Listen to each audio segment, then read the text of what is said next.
Salut l'ami.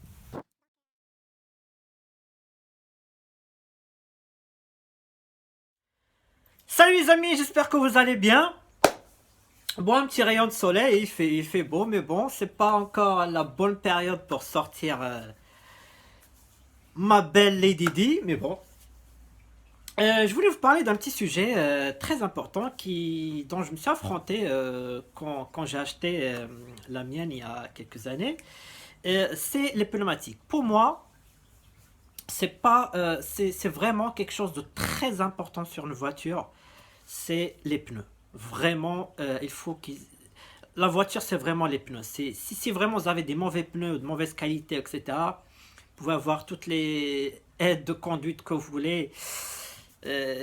Ça sert à rien. Vraiment, les pneumatiques, c'est tout. Enfin, c'est le confort, c'est la consommation, c'est la stabilité, c'est plusieurs choses. Donc, je voulais évoquer avec vous ce sujet-là, vous donner mon avis, des recommandations sur la W140, et après, chacun fera son avis.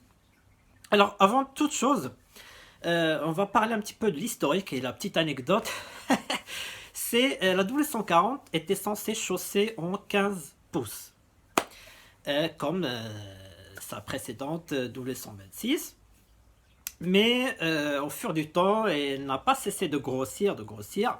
Et surtout, l'ingénieur en chef, comme vous le savez, j'avais raconté déjà l'histoire, Wolfgang, quand il est monté dans le premier prototype, et comme il faisait la taille de Charles de Gaulle, plus de 2 mètres, il s'est installé, il a vu que le plafond était trop près, et il a dit, bah, vous me rehaussez tout ça, et Bruno Sacco, ses bras sont tombés, parce que Bruno Sacco, même aujourd'hui, il le dit toujours, il dit, voilà, pour moi, la W140 est un peu plus haute, je crois, il avait d'1 pouce.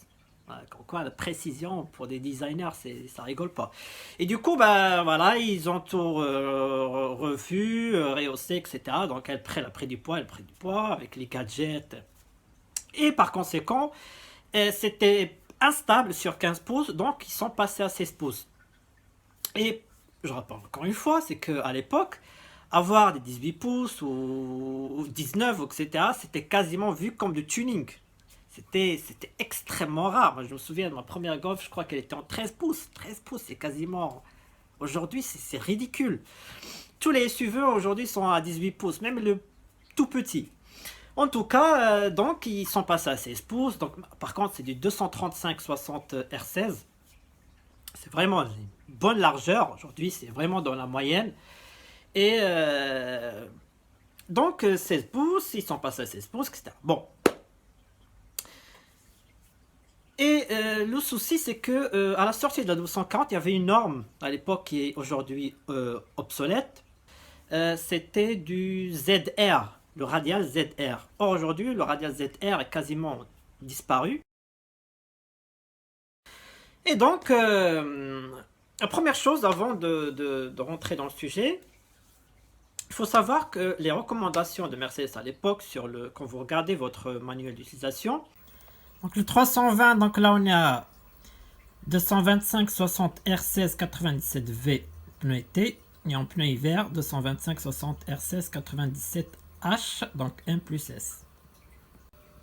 Et pour le diesel donc c'est pareil que le S320 donc là on a pneu été 225 60 R16 97V et en hiver 225 R16 97H donc 1 plus S. Par contre ma brochure française donc là, on passe à 235 60 R16 sans V et en hiver, donc pareil en 100 H, 1 plus S. Donc le 420, donc on est à pneu été 235 60 ZR16 et en pneu hiver, donc pareil, mais en 100 H et 1 plus S. Exactement pareil pour la 500. Donc la 600, c'est pareil, hein. En été, on est à 235 60 ZR16 et hiver, pareil, mais en 100H, M plus S. Donc, pour résumer, donc vous pouvez mettre en pneu toute saison les 235 60 R16 en 100H, comme j'ai moi. Donc sur les 600, 500, 420. Bon, le 320, c'est un peu spécial parce que je sais qu'en France, on a tous à 235, mais les États-Unis sont restés à 225. Donc pour moi, si vous avez des 225 en 98H, passez directement en 235 100H. Hein. Cassez pas la tête, puisque c'est homologué sur la W140. Le problème, c'est qu'aujourd'hui, euh, l'indice donc ZR pour les essences, parce que c'est des véhicules assez puissants, qui peuvent rouler à plus de 200 facile. ZR, c'est une norme qui est obsolète aujourd'hui. C'est-à-dire que ZR, c'était considéré comme des pneus à haute performance pour des véhicules qui peuvent rouler à plus de 240 à l'heure. Aujourd'hui, ça n'existe plus. Aujourd'hui, c'est du R, on a du V, du W et du Y, si je me rappelle bien. Donc, supérieur à 240, supérieur à 270 et supérieur à 300. Donc, il y a trois indices.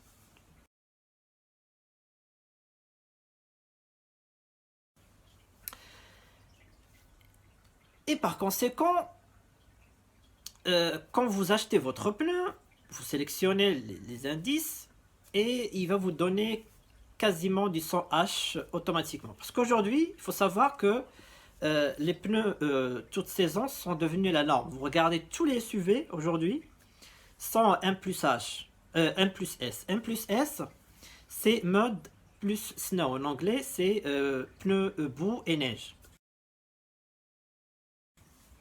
Et du coup, euh, on ne sait pas, est-ce qu'on met du 100H, c'est-à-dire que le H, déjà, c'est pour les véhicules peuvent rouler à plus de 210, mais limite 210, 220, 130. Mais c'est pas des V à plus de 240, par exemple. Et j'ai regardé avant de faire la vidéo, tout le catalogue Mercedes à l'époque, c'était quasiment tout en 100H. All Season, ils s'appellent ça pneu All Season. Donc moi, ma recommandation, c'est que moi, quand j'ai acheté ma W140, il y avait déjà du 100H, il y avait une autre marque, que je ne me rappelle plus très bien, mais c'était pas terrible. Et j'ai acheté des 100H en M plus S, tous ces ans, en Michelin. Michelin, pour moi, c'est la marque par excellence. Je ne dis pas ça parce que c'est français, etc. C'est parce que Michelin, pour moi, j'étais bercé dessus. Quand mon père changeait ses pneus, c'était quasiment que des Michelin. Ne cherchez pas midi à 3 quarts. C'est Michelin. Michelin, c'est pour moi la marque par référence. Tous les constructeurs chaussent leurs véhicules en Michelin, en partant de General Motors jusqu'à Mercedes aujourd'hui, sont quasiment Michelin. Pour moi, si j'ai un conseil, si vous avez une conduite assez pépère et vous faites de temps en temps des petites pointes, pour moi, le- le Michelin Latitude HP Tour HP sans H, M plus S, pour moi, c'est l'idéal. Parce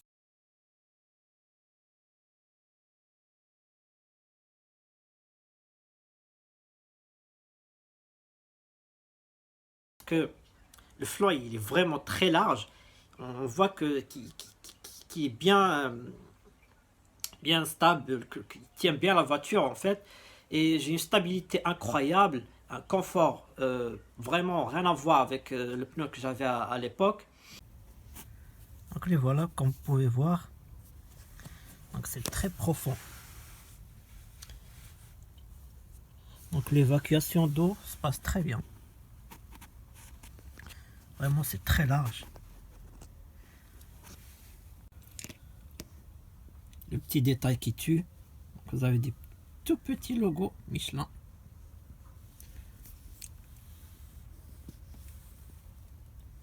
Au moins on sait que ça vient pas de Chine. Donc voilà, comme vous pouvez voir, il n'y a pas de sens d'orientation, ça c'est pas mal.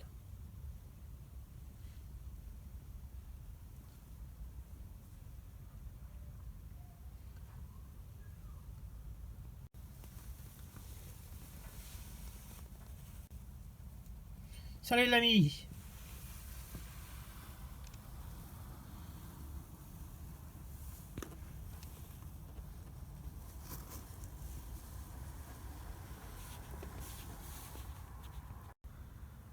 Là, comme vous pouvez voir, il prend vraiment toute la largeur.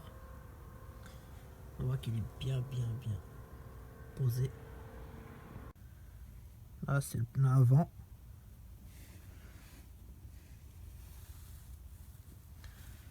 On voit bien qu'il tient bien toute la largeur. Regardez ces jantes. Il y a même les pneus, franchement, moi je vois, les pneus sont un peu gros quand même. C'est quand même impressionnant. Mais moi, mes jantes, elles ont 500 000 km, les amis. Hein. Ils sont encore quasi. Et on dirait qu'ils viennent de sortir de chez le concessionnaire.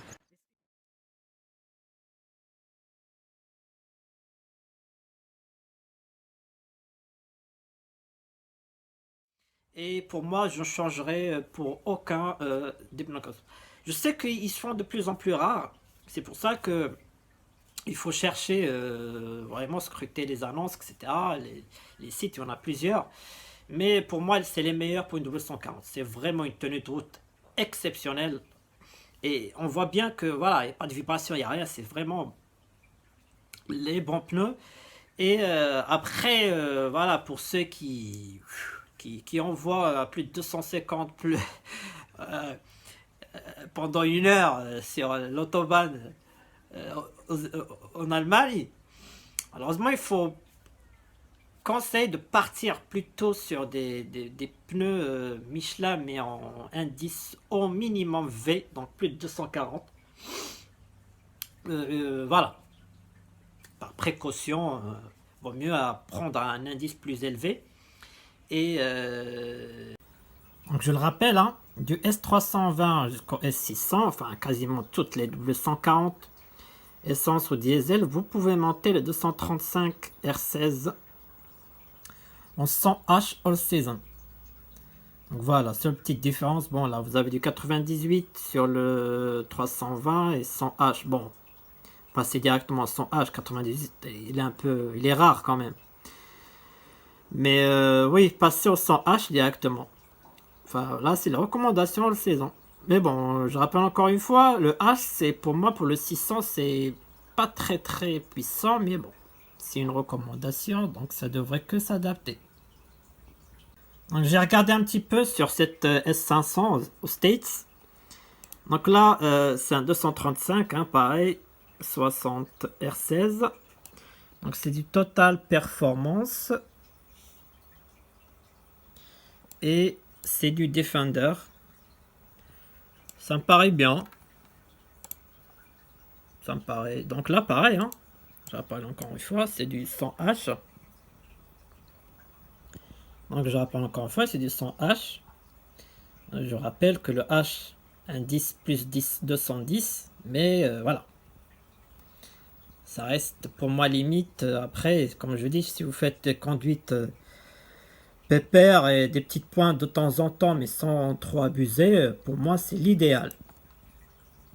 Donc là, pareil, hein, sur ce 600 SEL. Donc là, on est sur du Michelin aussi. Donc ça, c'est plutôt du Primacy. Je sais pas si on peut voir. Donc c'est du Primacy.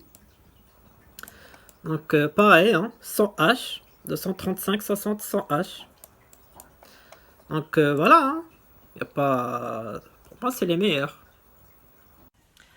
Ah oui, juste une chose, c'est que ce que j'ai oublié de dire, c'est que les M plus S ne sont pas des vrais pneus hiver. C'est très important. Parce que par rapport à ce qui est écrit sur le manuel d'utilisation, c'est écrit pneus hiver. Mais on n'arrive pas à distinguer. Il faut, si vraiment vous habitez en montagne et que vous voulez des pneus, des vrais pneus neige, dans ce cas-là, il faut plutôt passer sur des vrais pneus neige, ou là où il y a par contre un plus S, mais avec un flocon. Donc le flocon neige dans un triangle, c'est là, c'est des vrais pneus neige. Et là, ça n'a rien à voir avec les M plus S qui sont eux des pneus toute saison. C'est ça qui est très important à savoir. Donc tous ceux qui vont dire oui, les pneus hiver ça consomme beaucoup, ça va consommer, etc. Ça consomme pas du tout pareil, pas vraiment des pneus de pneus neige. C'est pour ça que pas d'inquiétude là-dessus. Les vrais pneus neige, c'est une autre gamme, c'est une autre norme, c'est rien à voir. Ah oui, surtout, ne soyez pas étonnés de voir quand vous allez sélectionner les critères pour choisir votre pneu, il va vous dire que c'est un pneu pour 4x4 ou SUV. Bah, en fait, c'est comme ça. Les M plus S sans H, c'est vraiment aujourd'hui, sont faits normalement pour les SUV. Mais c'est voilà, c'est les recommandations de notre constructeur Mercedes pour la 140. Donc, vous voyez, quand j'ai acheté les miens aussi, il m'a dit bah, c'est des pneus pour un 4x4. Vous n'avez pas un 4x4? J'ai dit bah oui, c'est le pachyderme. Et en plus, ils sont pas chers. Ils sont en moyenne 97 euros par pneu. C'est vraiment meilleur rapport qualité-prix hein, pour avoir des Michelin à 100 euros le pneu. C'est pas cher. Et ça vaut vraiment le coup pour le rendement qu'ils donnent. Voilà. Et voilà les amis, voilà, c'était juste pour vous dire ça. J'espère que cette vidéo vous a plu et à très bientôt. Salut, bye bye.